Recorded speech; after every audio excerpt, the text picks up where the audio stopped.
वस्सलातु वस्सलामु अला क़ासिमिल उलूमी वल हिकम व अला आलिहि व सहबिहि सादातिल उरुब वल अजम। अम्मा बाद फ़अऊज़ु बिल्लाहि मिनश शैतानिर रजीम। बिस्मिल्लाहिर रहमानिर रहीम। क़ाल अल्लाहु तबारक व तआला फ़ी कलामिल मजीद व फ़ुरक़ानिहिल हमीद। शहरु रमज़ान अल्लज़ी उन्ज़िल फ़ीहिल क़ुरआन।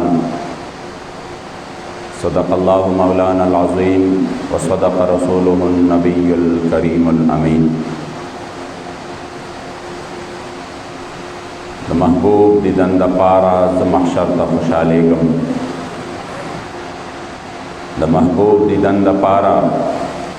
ज़ महशर द खुशालेगम च दिलबर पकिली देशी द महशर अख्तर ज़मादे।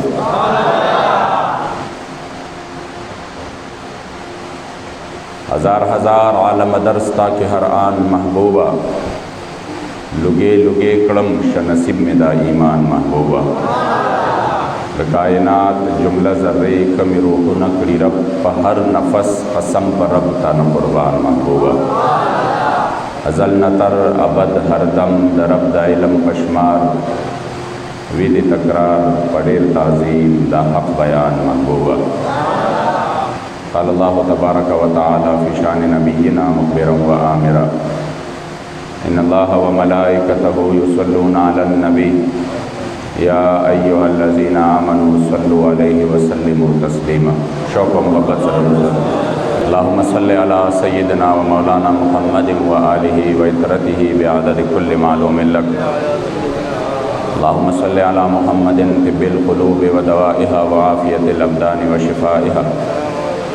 व नूरिल अब्सारि व दियाइहा व क़ूतिल अरवाहि व ग़िज़ाइहा व अला आलिहि व सहबिहि व सल्लम सलातन व सलामन अलैका या सय्यदी या रसूलल्लाह व अला आलिका व अस्हाबिका या सय्यदी या ख़ातमन नबिय्यीन। लेरो क़दरदानो मशरानो कशरानो रब्बिल आज़ाल और रब्बे बेनियाज लाख लाख शुक्र दी कि मुंगा तासो द दौड़ जहान द सरदार आकाए नामदार दखल उम्मत अमख्वार अखबल करीम आका सल्लल्लाहु अलैहि व आलिहि वसल्लम का उम्मत के मोमिनान मुसलमानान पैदा करी बजम व अल्हम्दुलिल्लाह। सोड़ानदे में कुरान अज़ीम शान ना मुख्तसरा लगंडे रज़ियाता मुक़द्दस हिस्सा तिलावत कड़ा।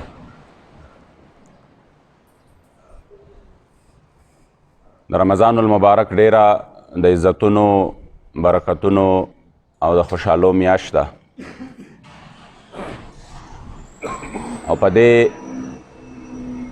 मुबारक मियाश के चदचा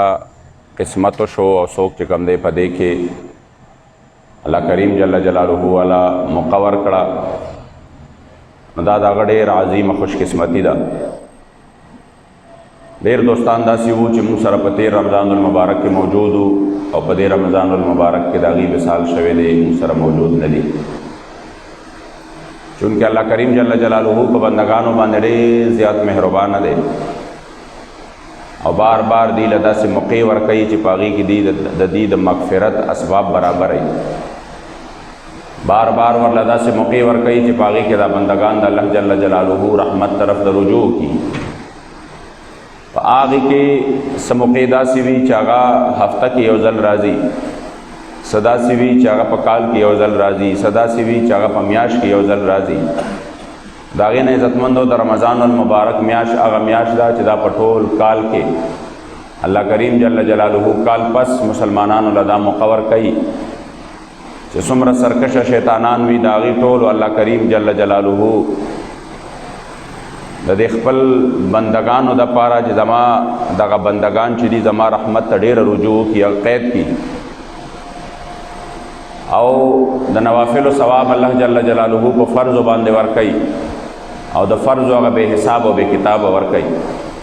अजरुना सवाबुना चिदी दा अल्लाह द इल्म मुताबिक च सुमर दी अल्लाह त पता दा द दे द पारा च जमा दा बंदगान चिदी जमा रहमत तरफ त रुजू की इज़्ज़तमंद ज़्यादा हिस्सा चदा द रमज़ानुल मुबारक अगर 13 शुआ او کمه حصہ چې دا هغه پاتې ده مونږ په دویمه عشره کې یو، ورپسې اخري عشره ده. او دا میاشت چې ده یو طرف ته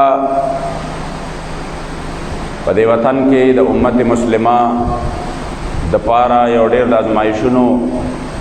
او د امتحاناتو میاشت ده چې په هر یو ملک کې د دې وبایي امراضو د وجې نه مختلف قسمه پابندۍ دي. اجتماعي عبادات هغسې نه کېږي چې څنګه به پکارو.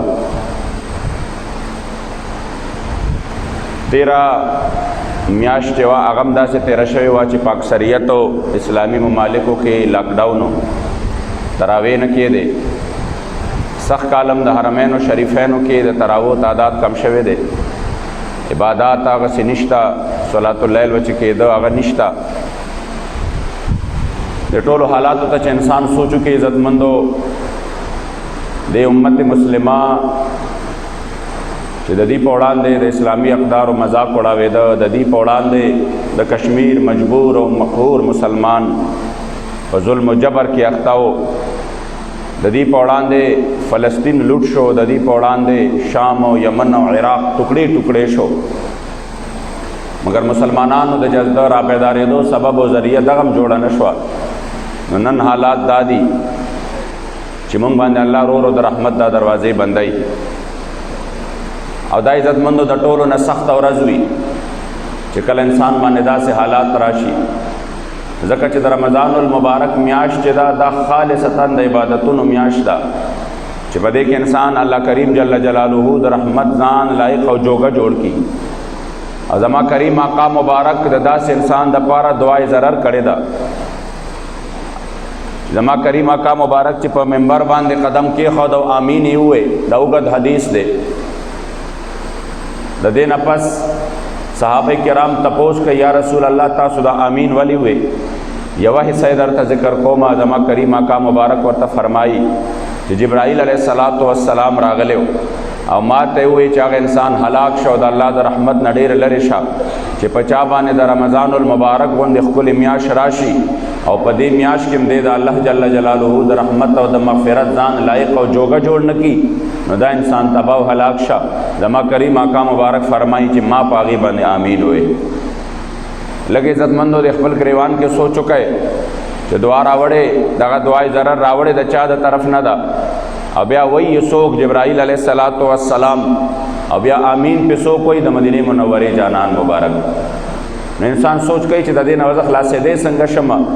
که دا میاشت هم په موږ باندې داسې تېره شي، نو دا زموږ او ستاسو خوشقسمتي ده چې الحمدلله الله کریم جل جلاله په موږ باندې هغه میاشت راوسته. اوس قدردانو، روژه چونکې یو باطني عبادت دی، او باطني عبادت داسې دی چې د دې څه ظاهري حیات او شکل نشته چې د هغې نه انسان د چا اندازه ولګوي چې د ده روژه ده او که نه ده. د نورو عبادتونو بعضې داسې دي چې هغه ظاهري دي، د هغې څه حیات او شکل شته دی. یو انسان راشي او مونځ باندې ودرېږي، نو ټولو ته پته ولګي چې دی مونځ کوي، هغه لګیا دی نیت وتړي، هغه لګیا دی قیام کوي، رکوع کوي، سجده کوي. دا عزتمندو د دې یو حیات او شکل دی. نو مونږ دا ویلی شو چې فلانی مونځ کوي ځکه چې هغه لګیا دی زموږ په وړاندې. خو بعض عبادات لکه حج شو، د هغې خپل یو حیات او شکل دی چې په هغې کې چې کوم دی طواف کېږي، وقوف د عرفات کېږي، منا مزدلفې ته تلل کېږي، دا هر یو شی چې دی نو دا ښکاري. مګر روژه خو یو داسې څیز دی، یو انسان به لګیا وي، یا به تاسو به دا وایي چې ګینه روژه مات دی او یا سحري، نو داسې به هم وي چې هغه به پېشمنۍ مو کړي یا به روژه مات مو کړي، خو د منځ کې به بیا هم روژه نه. نو گویا کې د دې روژې یو حیات او شکل نشته. یو سړی دلته ناست دی، موږ ته موتا ته پته نه لګي د ده روژه شته او که نشته، نو دا یو باطني عبادت دی. او کله چې یو انسان په یو باطني عبادت باندې مشغول شي، نو په دې باطني عبادت کې اخلاص ډېر زیات وي. سوي پکې اخلاص پکې ډېر زیات وي. اخلاص پکې په دې معنی باندې وي چې لکه ګوره کې یو کس هغه د الله سره خالصه معامله ده، دته مثلا ځان لا د مخلوق نه پټ دته دا مکشته دی چې زه په ګرمۍ کې اوبه وڅښمه، زه خوراک وکړم چې زه وږې شم، مګر د هغې باوجود دی وایي چې نه، چونکې ما روژه نیولې ده، زه د الله د حکم پابند یم، لہذا زه دا خوراک نشم کولی، سره د دې چې ما ته مکشته دی چې وکمه، نو دا عزتمندو اخلاص شو چې د انسان چې کم دی په دې باندې یقین دی که نور څوک ما ویني او که نه ویني، خو هغه رب چې د هغه نه څوک پټېدی نه شي هغه ما ضرور ویني. خو چې کله عزتمندو د انسان دا څیز په زړه کې راشي نو دا د الله سره د تعلق د جوړېدو یو سبب او ذریعه جوړه شي. ځکه دا روژه چې دا د الله سره تعلق دی او د تعلق بنیاد هم دا دی چې انسان په زړه کې دا وایي چې آو که زه خوراک کومه نو که بل څوک مې ویني او که نه ویني د الله نه نشم پټېدی، الله کریم جل جلاله ما ضرور ویني. نو چې کله رب العزال ما ویني او د هغه نه نشم پټېدی نو لہذا داسې نشم کولی چې زه دا روژه وخورمه. ځکه عزتمندو دا یو داسې عبادت دی چې په دې باندې د الله جل جلاله سره تعلق جوړیږي. ځکه دا یو داسې عبادت دی چې دا چې کم دی باطنی عبادت دی او په دې کې اخلاص ډېر زیات دی چې کلم یو انسان دا عبادت کوي چې په هغې کې خالصتاً د رضا د رب العزت جل جلاله دپاره هغه لګیا وي د خپل ځان ورسپاري، نو بیا د هغې اجر دا دی چې زما کریم آقا مبارک فرمایي چې رب العزال فرمایي چې الصوم لی وانا اجزی به، دا روژه چې دا زما ده چې کله زما ده نو د دې روژې اجر و ثواب او بدله به بیا زه ورکومه. د دې دومره اجر و ثواب دی چې مخلوق د دې د لیکلو نه هم عاجز دی، د دې هغه اجر و ثواب به زه رب العزال بیا په خپله باندې ورکومه. ځکه عزتمندو مونږ خوش قسمتي ده الحمدلله چې په مونږ باندې الله کریم دا میاشت راوستې ده، رب العزال دې وکړي چې په دې کې مونږ د الله د رحمت لایق او جوګه جوړ شو. مګر ډېره د افسوس خبره دا ده چې په دغه میاشت کې په دغه وطن کې چې د اسلام په نوم باندې جوړ دی، د اسلام په بچو باندې سختی دي، تکلیفونه دي، امتحانات دي، په زرګونو اسیران د روژې په حالت کې په جیلونو کې بندیوان پراته دي. همدارنګه عزتمندو په سوونو زرګونو کورونه چې دي د هغې بې عزتۍ شوي دي، د هغې سامانونه لوټ شوي دي، ماشومان بچي چې دي دا په جیلونو کې دي، مشران دا 1 کالو 15 کالو مشران چې دي دا په جیلونو کې دي. د هغې جرم صرف اور صرف دا دی چې د خپل محبوب علیه السلام د عزت او د ناموس خبره یې کړې وه او د هغې تحریک چې هغه د ما د جانان د عزت او ناموس دپاره میدان کې ولاړ او د هغې ملګرتیا یې کړې وه او د حکومت وقت نه یو مطالبه کړې وه چې فرانس په سرکاري سطح زموږ د جانان ګستاخي کړې ده او په سرکاري سطح د هغې جواب ورکړي. په افسوس دا د عزتمندو چې په هغې ایماني مطالبه باندې په دغه بې سر و سامانه په حالت کې زموږ په دغه کارکنانو باندې د ظلم انتها وشوه او داسې ظلم وشو چې په مخامخ پې ګولۍ چې کم دی ورولې شوې. 25 کسان چې یو پکې 13 جمعه چې ما یاد کړی 24 کسانو، یو پکې بیا ورپسې شهید شو چې هغه زخمي و. 25 کسان چې دي زمونږه اوس هم 100 کسان داسې دي چې هغې په هسپتال کې دي، ډېر سخت دي، الله کریم دې ورله صحت ورکړي. 15 نوجوانانو قرباني د دې دپاره ورکړه چې د دې مطالبه دا وه چې زمونږ چې کم دی یو ایمانی مطالبه ده چې د فرانس سره په سرکاري سطح باندې تاسو فرانس ګستاخانو له جواب ورکړئ. بس صرف دومره مطالبه وه. د هغې بجای د دې چې دوی فرانس جواب کړی وی، بجای د دې چې بار بار وایي چې دا عاشق رسول دی او د هغه دپاره په مدحو کې خلک لګیا دي چې د ده نه باندې عاشق رسول بل څوک نشته، بجای د دې چې د دومره چې کم دی د عشق یو معمولی شان ثبوت خو ورکړی وی. عاشق خو چې دی دا بیا چې کله په عشق کې وي نو هغه په خپل ځان باندې هم نه وي. مال و دولت خو ډېره وروستو خبره ده، د دنیا غم خو ډېره وروستو خبره ده. دلته عاشق لګیا دی قوم ته خطاب کوي که زه د فرانس له جواب ورکړم نو زما معیشت ته به نقصان ورسي، زما معیشت ته به څه ورسي؟ نقصان ورسي، ما ته به مالي طور باندې حالان کې نه رسي. تاسو چې په حضور باندې غیرت وکړئ معیشت ته نقصان نه رسي، معیشت به الله پاک روچت کی. خدای عزتمندو دننه ایمانی غیرت خو غواړي، دا بغیر د ایمانی غیرت نه کیږي نه. ځکه عزتمندو اسلام چې دی دا د غیرت والا دین دی. کله چې د عمرو ابن عبدود او د نوفل لاشونه د خندق نه اخوا پراته چې دوی دواړه د خندق نه راوړېدلي او دا حضرت علی کرم الله وجهه حضرت زبیر بن عوام دا دواړه چې کوم دی مړه کړل،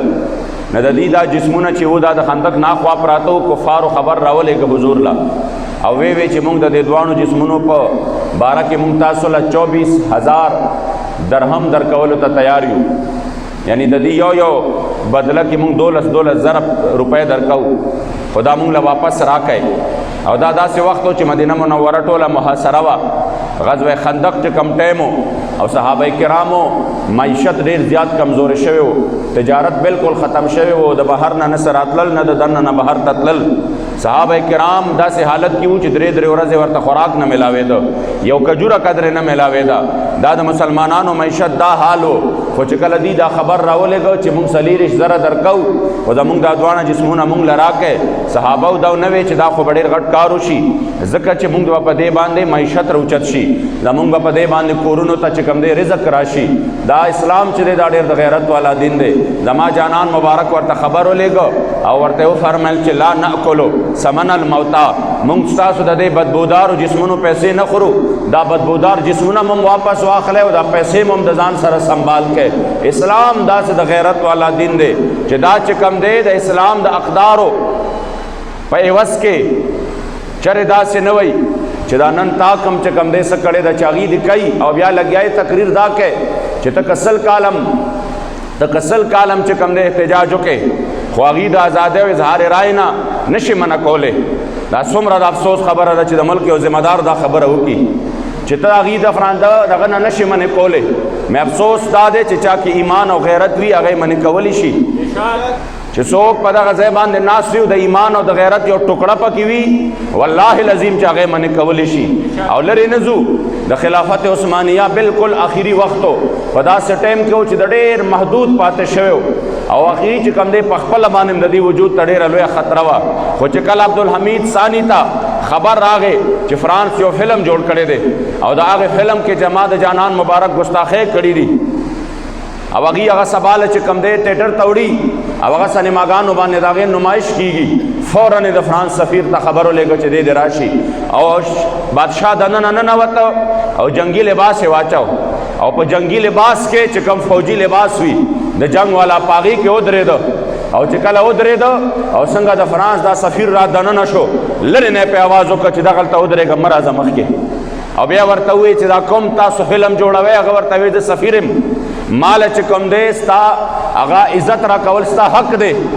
د ورته وایي نه عزت به د هغه چایي چې څوک عزت زمونږ د مدینې منورې د جانان مبارک کوي. ورته وایي چې دغسې سباله ستاسو د فلم نمایش دی دا فوراً منع که. هغه ورته وایي اوس پکې سم نه کېږي، د هغې خو ټکټونه هم چې کوم دی څه شوي دي تقسیم شوي دي، هغې خو خلکو ټکټونه هم اخیستي دي، اوس پکې سم نه کېږي. سبا ته ورته وایي خپل ملک ته خبر ولېږه که تاسو سباله د دغه فلم نمایش کوئ نو سباله ستا د فرانس په کوڅو کې به د خلافت عثمانیه مجاهدین ګرځېږي او د ستا په فرانس په کوڅو کې به ستا وینه تویږي.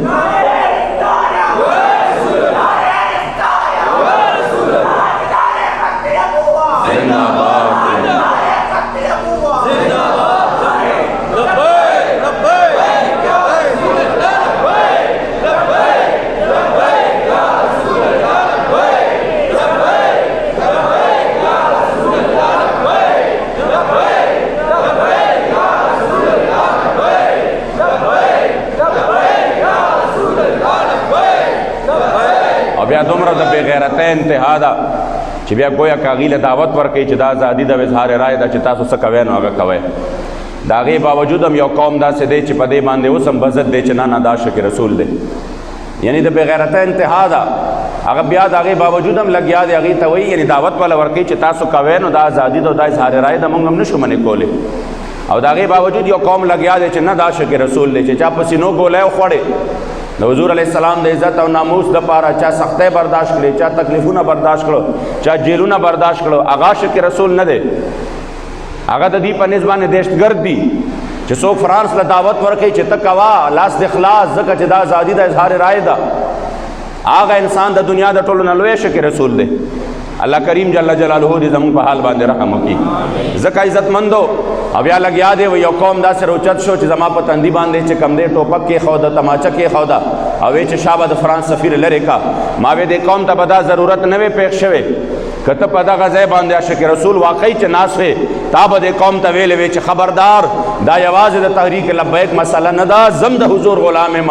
تاسو سره په دې مسله کې زم یم زب تاسو نمائندګي کوم تاسو پارام کینه روډونو ته مروزه تاسو پارام کینه احتجاجونه مکوي مونږ خو درته 15 میاشتې صبر وکړو مونږ خو ستا اعلان تم چې کم دی هغه د اعلان نه پس چې تا په خپل د خلینا خو پته نه لګي چې ستا دا خله د کډیوال کی سوړه ده هر خبره چې دې کړې ده دا غي نه چې کم دی واپس شوی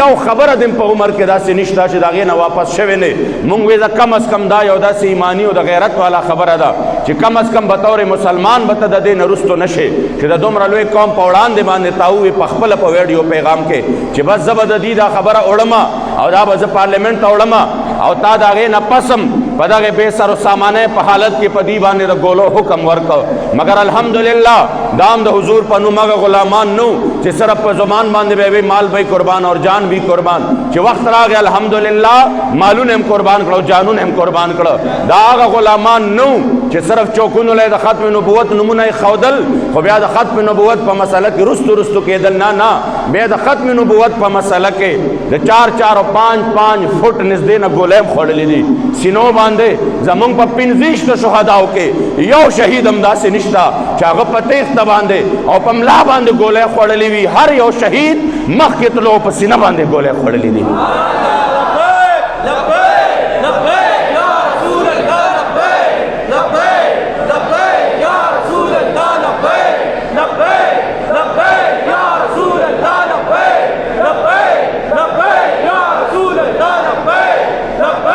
دا عزتمندو د اسلام طاقتو ډېر خلک دا وایي که نه بله ورځ ما سره چا خبرې کولې هغه وایي جي د دې پنځویشتو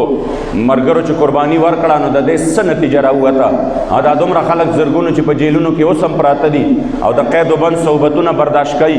او دا په خلکو باندې مقدمې جوړې شوې نو د دې څه فایده راووته هغه قرارداد خو لاړه ما وی دا خو ته په هوا کې ناستې په هوا کې چې کوم دی نښې ولې تا ته ځکه پته نشته تماشبین چې وي هغه همیشه وي د نښې مینځولي څوک چې په دننه چا سر نه دی رابار کړی او صرف چې کوم دی موبایل یې په لاس کې د هغه هم لګیا دی په مونږ باندې څه کوي تبصرې کوي چې څوک چېرې یو ځلې میدان ته نه دی راوتی چې څوک چېرې یو ځلې د دې ظلم مقابله نه ده کړې هغه تیسمار خان هم لګیا دی په مونږ باندې تبصرې کوي دا داسې و دا داسې شوه مونږ وایو زه زمونږ پهونج تر دغې پورې و تره نرشته د دې نه چې کوم دی مخکې بوځه ولې ته د حضور غلام نه یې دا ستا ډیوټي نه ده تا د حضور کلمه نه ده ویلې که نه تا چې کوم دی د فرانس په غلامۍ کې خپل حلق اوچت کړی دی ته راوځه که نه ته وکړه دا کار زمونږ نه ونه کړی شو مونږ چې الحمدلله کومه مسله تر دې ځای پورې یوړه نو دا دومره کسان چې شهیدان شو دا نه ما دپاره شهیدان شو چې زه ووایم بې ځایه لاړل نه د نواز شریف دپاره شهیدان شو نه د عمران او د فضل الرحمن صاحب او نه د بل چا دپاره شهیدان شو نه زمونږ چې کوم دی د امیر محترم سعد حسین رضوي صاحب دپاره شهیدان شو دی چې دپاره چا دپاره شهیدان شو د چا د عزت او ناموس دپاره د هغې هسته د قدم د خاورو نه په کروڑونو مسلمانان زارو قربان شو ځکه عزتمندو چې کله عزتمندو دا صرف 15 غنټې وړاندې 4.5 غنټې وړاندې د ملک وزیر اعظم قوم ته خطاب وکړو زه دا کار نشم کولی نه د دې مطالبې په حوالې سره زه د قرارداد اسمبلۍ ته راوړی شم نه زه دا کار کولی شم ځکه په دې باندې به ملک کې دا چلو شي په ملک کې به دا چلو شي په ملک کې به دا چلو شي د اسلام طاقت هغه طاقت دی چې د دومره شهداو باوجود الحمدلله د پښمني په ټایم کې موږ په دې باندې مجبور کړل چې سرونه ټیټ کړل وی چې صحیح ده بل ورځ اجلاس دی خو ستاسو په مطالبه باندې موږ سباله اجلاس راغواړو دا ستاسو مطالبه به سباله پارلیمنت ته ورسي او بیا عزتمندو د هغې نه پس تاسو حالاتو لیدل چې په پارلیمنت هغه پارلیمنت چې په هغې کې چېرته د حضور د عزت او د ناموس دپاره داسې اواز نه دی پورته شوی ټول اجلاس د پاکستان په 73 ساله تاریخ کې په لومړني ځل باندې د لبیک د حضور د دغې غلامانو د دې جدوجهد په برکت او د باباجي په د فیضان په برکت باندې الحمدلله په لومړني ځل باندې د قوم کې چې اجلاس راوغوښتی شو د اسمبلۍ نو هغه د فرانس د سفیر د ملک په درې د قرارداد دپاره راوغوښتی شو او بیا عزتمندو ټولې دنیا ته یو پیغام لاړ خو د دې خبرې نه دي یریدل چې دا د فرانس د سفیر د ملک په درې قرارداد موږ نه شو وړی هم د دې دپاره موږ ته دومره لوی لوی افرونه کول هم د دې دپاره دومره وینې تویې کړې چې دوی به رستو شي هم د دې دپاره دوی خو په خپل ذهن کې کامیاب وو دوی خو وی چې بس موږ د آخري یوه در نه پاتې ده او نور خو ځای په ځای باندې پاسول، فایرنګونه هم پې وکړل، په زرګونو هم ته ګرفتار کړل، د آخري به هم پاسو، د دې نه پس بیا کلونو پورې ګورو به. زه درته قسم خورم چې تحریک په دغه ورځ باندې زمونږ دغه کارکنانو په سینو ګولۍ چې خوړلي دي، دغه وخت کې بیا مسله صرف د سفیر د ملک بدری نه وه، په دغه وخت کې چې کوم دی مسله پاکستان کې د اسلام د آواز وه. په ایمان درته وایم که دغه وخت کې مونږ خاموش پاتې شوی وي او دغه وخت کې مونږ چې کوم دی څه شوی تسلیم شوی وي چې ما ته به بار بار وی بس شاباس تسلیم شئ، خبره ختمه کړئ، ګینې داسې به وکړو، بس تسلیم شئ، فوراً خپله ګرفتاري ورکړئ، دا خلک پاسوئ، ګینې داسې به وکړو. اوس هم درته وایو چې وخت در سره شته، ګینې بیا بالکل داسې به کوو که مونږ په دغه وخت کې تسلیم شوی وی. زه درته په ایمان وایم چې پاکستان کې به تر 50 کاله پورې بیا چا د اسلام آواز نه وي پورته کړی، پاکستان کې به بیا چا د جماعت د تحفظ آواز نه وي پورته کړی، پاکستان کې به بیا چا د مدرسې د تحفظ آواز نه وي پورته کړی. دی به چې کم دی اسلام پسند داسې دباو کړی وي چې یقین وکړه چې دی به د اسلام جنازه وښکلې وي د دې وطن نه. دا چې دومره چې کم دی عزتمندو دا دومره فرعونان خپل راوستل او هغې بیا دې ته مجبور کړل، دا د دغې شهیدانو د وینې برکت و چې ته نن وایې د څه دپاره یې وینه ورکړه. زه وایم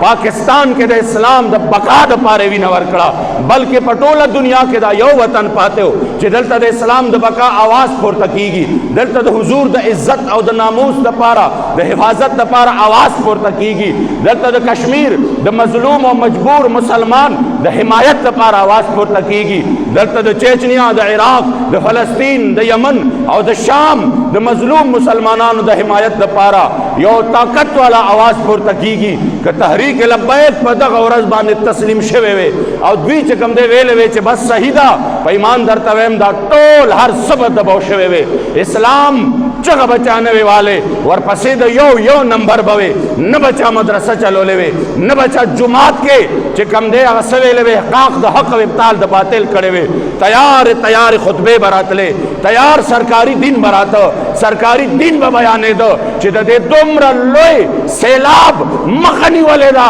هغه الحمدلله تحریک لبیک یا رسول الله او د هغې شهداو نیولې ده.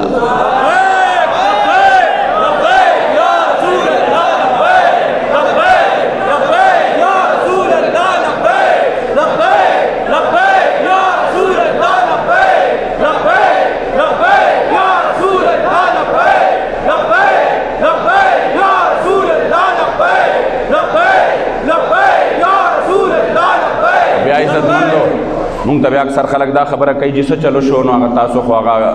اسیران اوس هم پراته دي او هغه داسې. نو زه درته خبره دا وکړم چې زمونږ چې کله هم د دې سره دا خبره ډن شوه چې بس تاسو به د سفیر معامله چې دی پارلیمنټ ته وړی او انشاءالله دا اوس تاسو د غاړې هار شو، دا ستاسو د غاړې هار شو، د ټول پارلیمنټ امتحان هم شو او ورپسې د ټول قوم امتحان هم شو. اوس به مونږ دا ګورو چې په پارلیمنټ کې د دې مسلې تایید څوک کوي، د دې مخالفت څوک کوي، چې څوک یې تایید کوي او څوک یې مخالفت کوي.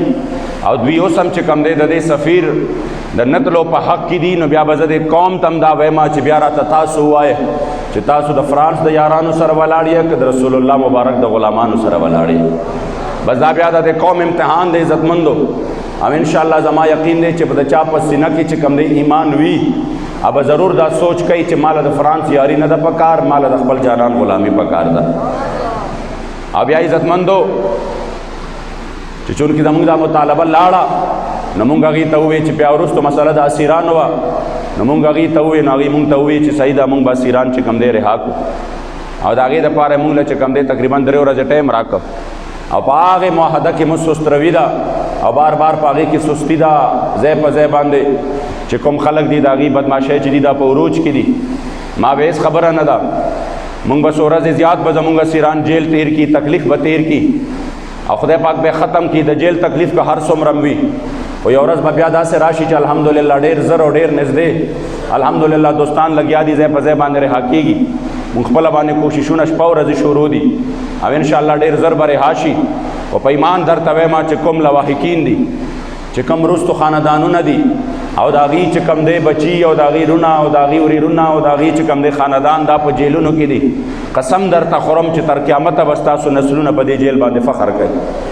چې زمونږ بچي چې دي دا په چرسو پوډرو کې نه وتلې، زمونږ بچي چې دي دا په غلاګانو کې نه وتلې، زمونږ بچو په خپل نبي باندې غیرت کړی په هغې کې تلي.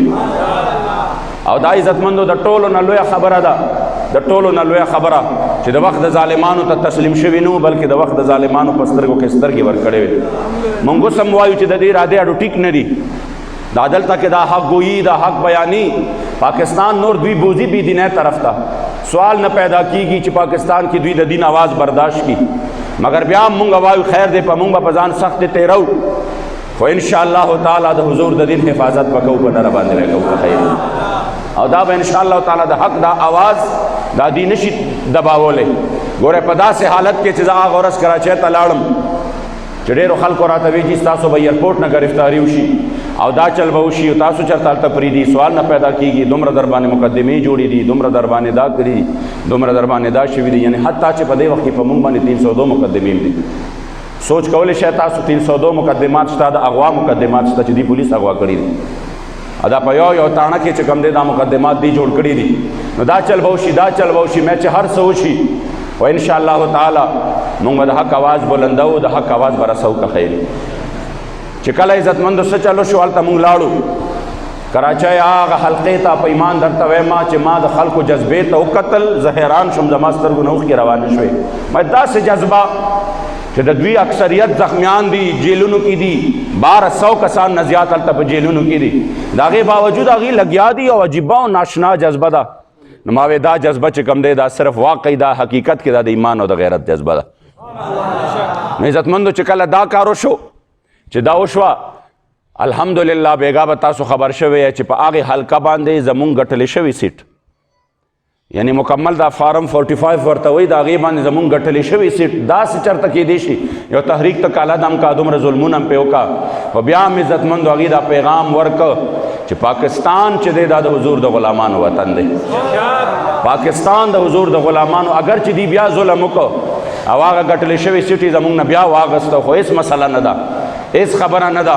انشاءالله دا انقلاب داسې را روان دی چې دا ظلم به ته هر وخت نشي کولی، د ظلم انتها چې وي هغه ډېر چې کوم دی د هغې انجام ډېر بیانک وي. وخت را روان دی انشاءالله که ستا خوښه وي او که نه وي خوښه، که زړه دې غواړي او که نه غواړي، خو په دې وطن به د اسلام جنډه پورته کېږي انشاءالله، په دې وطن به انشاءالله د حضور د عزت او ناموس پرچم بلندېږي انشاءالله. او وخت ډېر زیات رانږدې دی، صرف زمونږ یو امتحان دی، او که په دې امتحان کې مونږ پاس شو العطایا علی متن البلایا، دا عطاګانې چې دي دا د الله نعمتونه چې دي دا د الله ورکړې چې دي، نو دا همیشه چې وي دا د بلاګانو په پشت باندې او د هغې په ملا باندې چې کوم دی سوار وي راځي، نو دا امتحانات به راځي، خو د دې امتحاناتو ثمره او نتیجه چې دا ډېره زیاته ده. تاسو یقین وکړئ د دې ثمرې او نتیجې دومره دي چې ستاسو سوچ او وهم او ګمان کې به هم نه وي چې د دې نه پس به الله تحریک رقم عروج ورکوي انشاءالله. بابا جي مبارک به فرمایل مونږ ته وی ومکرو چې دا مخکې دی د هغې نه پس ومکر الله دی، ومکرو ومکر الله والله خیر الماکرین. الله کریم جل جلاله د خپل خفیه تدبیر نه وړاندې ومکرو ذکر کړی دی چې کله دا خلک ټول خپل سازشونه وکړي او دوی ټول سازشونه وکړي او کله دوی په خپلو سازشونو کې ناکام شي او دوی وایي چې بس مونږ خو چې کم دی په خپلو سازشونو کې جوړې کامیابېدو ته نږدې شو، خو چې د ناکامۍ صورت به په کوم صورت کې وي ومکر الله چې کله د الله خفیه تدبیر په دې باندې راشي. اوس دوی وایي جوړې مونږه چې کم دی خلکو وی باس تحریک ختم شو، چې کله د شپې نه خبرو چلېده چې کله عدم شو مسله ختمه شوه او بیا ځای په ځای باندې زمونږ کارکنانو باندې ډزې وشوې، شهیدان شو، هغوی پاڅېدل د هغې ځایونو نه، ظاهره خبره ده زمونږ لاس کې ټوپکې خو نه وې، نه مونږ د دې خلاف مسلح جدوجهد کولی شو، نه مونږ د دې خلاف ټوپکې راغستې شو، دا خو به یې مزه دا کړې وه چې زمونږ مخې ته د انډیا فورس وې، نو بیا به مونږ ټوپکې راغستې وې، د دې خلاف به هم جنګ آغاز کړی وې، نو مونږ خو دومره کولی شو چې که چېرته یو کارکن یو کاڼې راغستې شو خو صحیح ده چې خپله دفاع یې کړې وې، باقي خو مونږ سم نشو کولی، نو لحاظ هلته نه به مسلمانان زمونږ وروڼه به رستو شو، هغوی به وی چې دا خو د دې سره مونږ جنګېږو، نو دا خو هم د دشمن یو چال دی چې مونږ د دې سره وجنګئ. په اکثرو ځایونو کې هم دشمن راغلی دی، هغه جنګونه کړي دي او هغه چې کوم دی نقصانونه رسولي دي. نو چې کله دا حالت جوړ شو او مونږ آخري طور باندې صرف مرکز کې چې ترالو او بیا هلته نه چې کوم دی د شپې نه اعلان وشو چې به دا کل عدم شو، نو ډېرو خلکو لاسونه پړقول، چا وی دا د فلاني صاحب کرامت دی او چا وی دا بس دا چلو شو، اوس به ورته پته ولګي. ما وی افسوس خبره دا ده چې لږ خو دومره سوچ وکړه چې ستا په دې خوشحالۍ کې نن تا سره د دنیا د ټولو نه لوی ګستاخ ملعون ګیرټ ویلډر هم شریک دی، آخر دا څه قدر مشترک دی ستاسو د خوشحالۍ په منځ کې چې په کوم شي باندې هغه خوشحاله دی په هغې باندې تم خوشحاله خو په دې خو ړوند هم پوهېږي چې داسې مسله شته چې د هغه سره ستاسو خبرې شریکې شته چې په کومو خبرو د دنیا ټول ملحدین ګستاخان قادیانان د هغې یاران خوشحاله دي په هغې تم خوشحاله او هغه د اولیاو د خپلو پیرانو کرامت ګڼې چې دا د هغې کرامت دی نو معلومیږي دا چې ستا ډله او ستا چې کوم دی صف هم دغه یو دی چې د چا سره ته د خوشحالۍ اظهار کوې نن چې کوم اهل حق کم ایمان خاوندانو هغې په دغې ورځ ډېر زیات خفه و زړونه ډېر زیات دلګیر و ما ته د حرم نه رنګونه کېدل ما ته د سید الشهدا د مزار نه رنګونه کېدل او زمونږ د کریم آقا غلامان د حضور سید الشهدا په دربار کې جړاګانې کولې زما د محبوب په حرم کې خلک راغلي د حضور علیه السلام مبارک مخې ته جولۍ نیولې وې چې یا الله د اسلام د بچو له فتح ورکا خدای د اسلام د بچو له کامیابی ورکا که نن د دې د آواز څه شو خاموش شو نو بیا به پاکستان کې څوک د اسلام آواز پورته نه کي بیا به پاکستان کې څوک د حضور د عزت او ناموس لپاره میدان ته راونځي بیا به پاکستان کې څوک په دې لاره کې قرباني ورنه کي یا الله د حضور د غلامانو له کامیابی ورکا په ایمان درته وایم چې څوک ځان د حضور طرف ته ځان خپل مخ کی نو که ډېره تکه توره تیاره وي په تورو تیارو کې یو د امید رڼا شته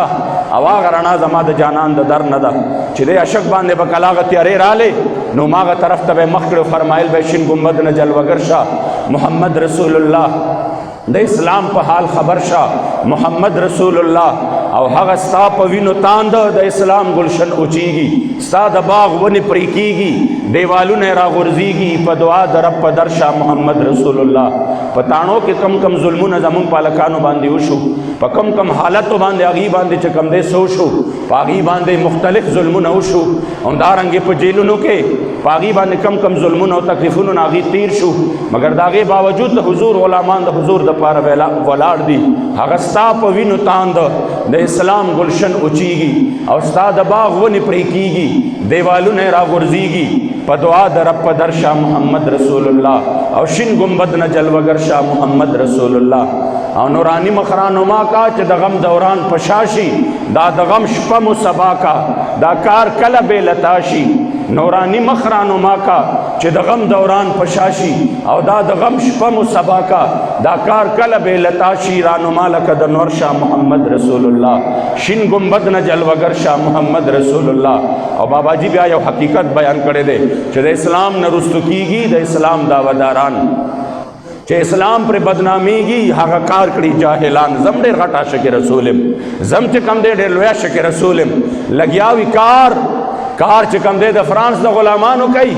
او زبان باندې زم عاشق رسول یم د اسلام نه رستو کیږي د اسلام دعواداران چې اسلام پر بدنامیږي هغه کار کړي جاهلان غوث د دین د بدخوا سرشا محمد رسول الله شین ګنبد نه جلوګر شه محمد رسول الله محمد امین فقیره ډېر زخمی د زړه په سر شوې د اسلام په غم دلګیره څومره ناقرار مستر شوې مسیحا ستا د پرهرشه محمد رسول الله چې کوم اهل ایمان و هغې خفه و په دې حالاتو باندې زمونږ فریاد د الله او د هغه رسول په در کې قبول شو او الحمدلله یو عظیمه کامیابي دا ملو شوه چې په ټوله دنیا کې د حضور د عزت او د ناموس پیغام لاړ او دویم اجلاس چې راوغوښته نو اجلاس په 20 منټه کې واپس ختم کړه د دې وجه نه چې اجلاس کې بله خبره نه کېده چې خبره کېده به او نعره به واله کېده نو د تاجدار ختم نبوت نعره به واله کېده په جمع باندې ټول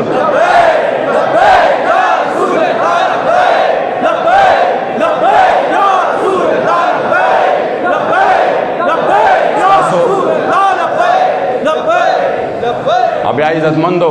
د دې نه لوی چې کوم دی خبره بله چرته شته چې د فرانس د سفارتخانې چې کوم ویب سایټ دی هغې په دې باندې زمونږ وزیر اعظم وایي چې دا ازادي د اظهار رایې ده او هغې دومره ویرېدل چې هغې چې کوم دی خپل څه ورکه یو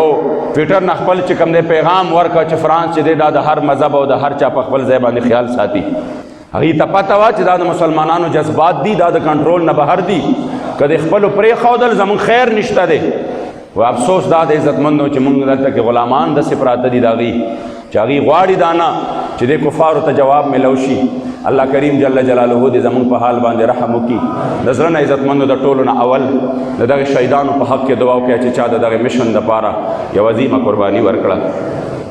او بالخصوص د هغه شهید دپاره چې کوم شهید چې کوم دی د حضور د عزت او ناموس دپاره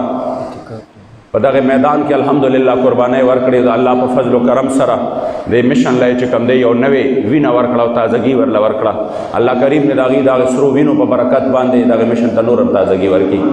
بیا ورپسې عزتمندو د هغې لواحقینو ته دعا وکړئ چې الله کریم یې ټولو ته صبر جمیل اجر عظیم ورکړي، او الله کریم دا مشن په مخکې باندې بوتله لیکي چې چا خدای په دې کې کردار ادا کړی دی زمونږ د دې شهداو زمونږ د دغه وینو تویولو کې خدای چې چا اډر کړی دی، او یا الله کریم چې د چا په ایما باندې شوي دي او د چا په سازش باندې شوي دي او چا کړي دي